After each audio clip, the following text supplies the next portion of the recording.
Hi, everybody. It's the beginning of our literacy assessment class, first week. I've sent out to you some of the reading assignments and so on, but I do want to spend some time late in the week doing a class session for you, an online lecture to help you get your ideas about what the class is going to be about. And the key thing that I want you to know is that this class is really all about helping the kids who are having difficulty making their way forward with reading, and in particular those that are experiencing that kind of difficulty long term. And we want to figure out how to be part of that solution, not part of the problem. A lot of the problems that happen with reading come from the fact that it's a complex relationship of situations. There's reader factors, there's text factors, and there's context factors. And unfortunately, a lot of the context factors mean that those of us who are in there to help kids and trying to do our best, some of the problems actually come from us as teachers, from parents, people who want the kids to make their way forward but don't have the professional knowledge or the opportunity to actually make those kinds of things happen. So I'm asking you guys to find this one person to tutor throughout the entire semester so that you can take this test case, one kid, and follow the logic of assessment, diagnosis, and teaching to be able to get them to where they need to be. And understanding what needs to be understood about reading and having difficulty with reading is one of the key places to go. Understanding assessment and what assessment actually is and how it should be done is another place we need to go. So we're going to do a lot of practical things in here, and we're going to do a lot of theory in here, because you need to understand how and why of assessment in addition to the what to do. That's the reason why I brought in the psychological testing textbook. It's not a usual textbook for this kind of class, but today's teachers need to know that foundational stuff, and Anastasia and Urbina are the go-to people in the field for telling us how assessment is supposed to be done, what it is, and how we're supposed to go about it. So that's the reason we're in that textbook. The Opitz, Ford, and Erickson book, that's the book that I got to be a co-author on. That's the practical teacher level book. It has all of the Blackline Masters online so that you can make those as much as you want, as well as being right there in the book. So we talk to you in the chapters about why those assessment instruments are important for young readers and how to do those. So let's go to the board here. The key thing that I want you to be thinking about when you think about your reader that you're picking to work with is that every reader develops starting at their own place and develops at their own pace. Every single reader is at a different developmental level when we get them at the beginning of a school year. And every one of them is going to progress at their own pace. There's some interesting research on pace, which suggests that that readers can catch up, which means that if they're at their own pace, it doesn't mean they're constantly behind.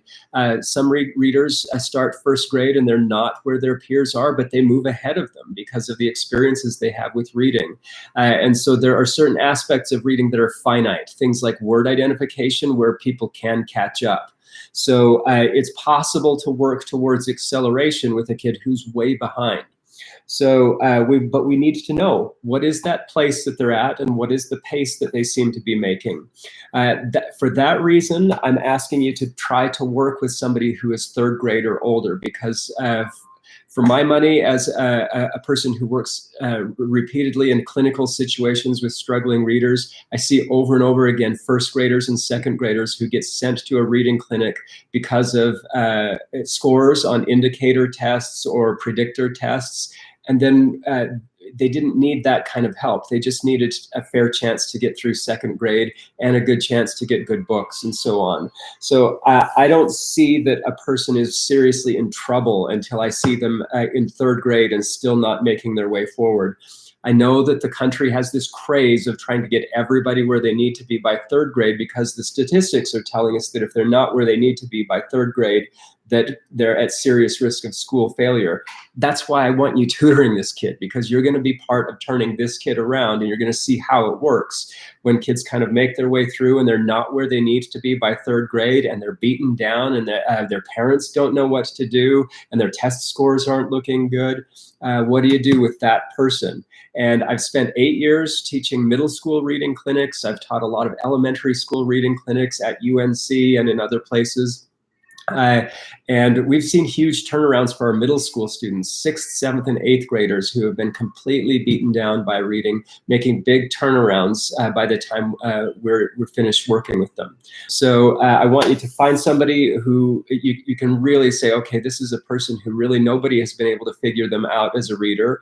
And I want you to find out where are they at and what pace are they working at, okay? So next piece that we're going to talk about is that our starting point is not going to be cognitive or behavioral assessment. It's going to be affective assessment.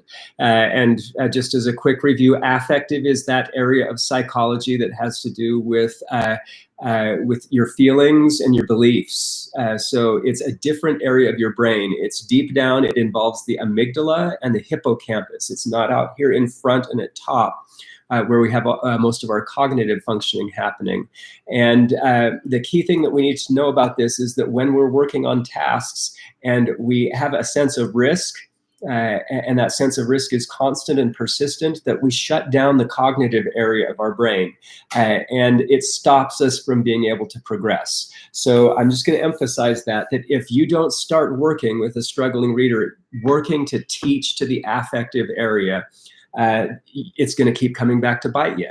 And we have programs and professional development situations and books out there constantly telling us that we need to work on the cognitive area only to get those skills and strategies where they need to be. I'm not saying that's not true. I'm saying that it comes inside of a bigger box, and that if you don't take care of this, it will come back to bite you. You won't have the results that you hope for because this is having effects on the kid that shut down the cognitive area.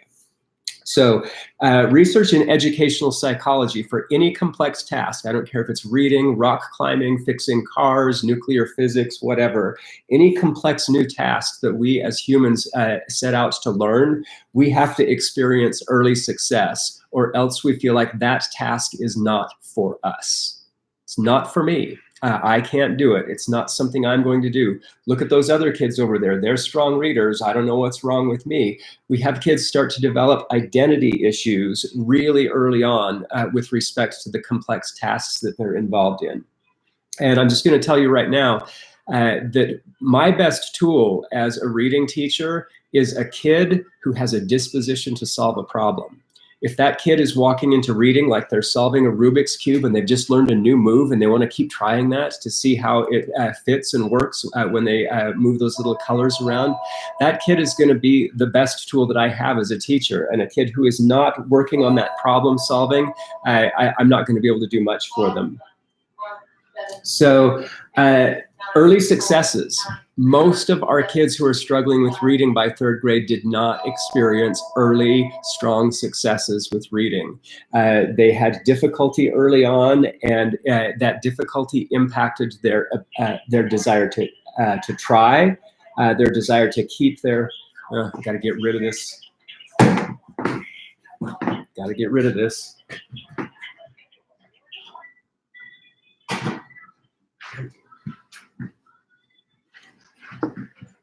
Okay, sorry about that. Constant annoyance. So, okay, so effort. It's going to stop effort, it's going to stop persistence, and it's going to stop problem solving. Those are 3 key tools that we have to have with us if we want successful readers. And instead of this sort of independent, self-sustaining effort, persistence, and problem solving with struggling readers, what we see most frequently is kids who are coming in and they're worried and they're upset because they're not doing well, and they're often willing to do the work that we ask them to. They're obedient because we tell them, if you do these things, it will solve your problems.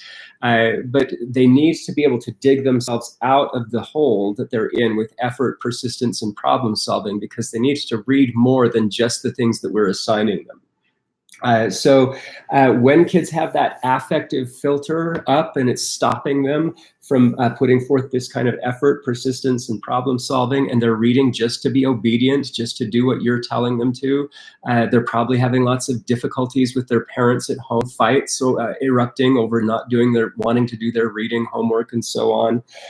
So we need to actually start assessing their attitude, their identity, and their interest. And the instruments for doing that are in the Accessible Assessment book.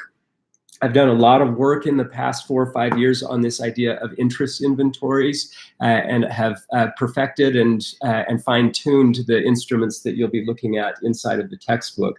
But these are actually areas where we as teachers can teach. We can actually give direct instruction to kids on attitude, identity, and interest so that it's out there, and then we can actually just arrange things, not so much direct instruction, but keep arranging things so that attitude, identity, and interest are part of what we're working on constantly. And I want you to keep watching. Watch for the ways that attitude and identity and interest are getting in the way of effort, persistence, and problem solving. These are the behaviors that we look for that are affected by that emotional and belief area of the brain. We had a student just last year who one of our tutors at UNC at our reading center, they did one of these interviews asking the kids what they think about reading, and this young girl just hung her head and said, everybody thinks it's the most important thing in the world and I'm not any good at it. And that was just heartbreaking for her tutor to hear that, everybody is keeping on pushing her on reading and telling her that it's super important, but she's not good at it. Think about what that does to you as a person who is thinking about trying. You're being told that there's this thing that's super important, but then you're told repeatedly, but you're not good at it. What does that do to your identity? You're able to connect the dots as a young kid. You're being told repeatedly you are not valuable right now because you're not succeeding at reading. Kids know how to connect those kinds of dots to their identity. They know how to compare themselves to the other readers. They don't get fooled when we put them in the low reading group, even though we don't call it the low reading group. You might call it the red reading group or the blue reading group, or give the group's numbers or something like that. The kids know what groups they're in because they see the other kids and so on. So let's not fool ourselves. If we try to just do cognitive and behavioral, this is going to come back and bite us with our struggling readers, because those early failures that kids have existed get in their heart and pull them down. So we need to lift them back up while we're working on skills and strategies. The affective area, when we're working on it, this is research on competence motivation, and this is the research of Deci and Ryan, and you can find a lot of great articles and books by these researchers. They are researchers on motivation in educational psychology, and they have found that that success in complex tasks depends on kids experiencing these 3 areas of affective development. One is a feeling of competence, one is a feeling of autonomy, and the other is a feeling of relatedness. And I've drawn this diagram in this particular way because in the education field, we are pushed constantly to work only on competence. We're only working on those skills and strategies, and we're not working on kids building a sense that I am a free and autonomous human being, and that this is relevant and something that we do, me and my people do this. So we need to work on that sense of community and building a sense of relatedness, and this is who I am as a person, at the same time that we're giving all kinds of choices within the reading teaching. And within that context, we work to build competence, because when people feel that they're competent, again, they are willing to try, they're willing to turn on their problem solving, they're willing to persist even when it's difficult. So I put these 2 down this way and set this one up this way because I want you to think about work on competence as being like trying to stand a stick straight up in the air without having these 2 crossbars there. These are the 2 crossbars that are supporting all of our work on competence. And so if you are not working on choice and interests and relatedness, identity, and attitude, all of your work in competence could be for nothing. Is that what we want? No.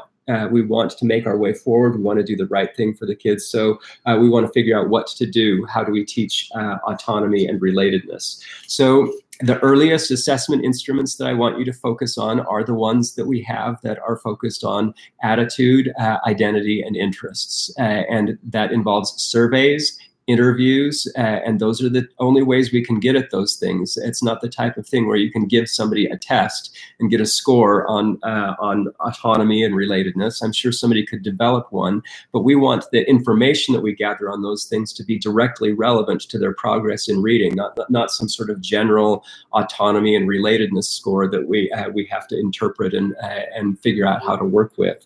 It's much easier for us to get in and just ask kids questions and give them prompts and have them actually look at materials with us and talk about what they experience and feel with those. So among the earliest things that you do, I'm going to ask you to spend time, learning about testing and tests, but I want you to learn everything that you can about the ways that affective area is a governor of all of the cognitive and behavioral areas of reading. I'm going to post another video that's going to be about testing and how we're going to think about interpreting testing. I'm going to stop this one so that this is a clean 15, 16-minute video just introducing this affective area of assessment and learning. All right.